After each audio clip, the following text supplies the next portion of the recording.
Massachusetts, southeastern Plymouth County, and southeastern Massachusetts until 3:15 a.m. Eastern Daylight Time. At 2:25 a.m. Eastern Daylight Time, a severe thunderstorm was located 7 miles southeast of Edgertown, moving north at 45 miles per hour.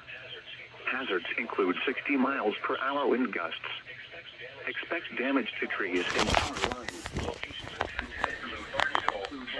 Oak Bluffs, Edgertown, Tisbury, Sandwich, Vaughan, Mashpee, West Tisbury, and Hyannis.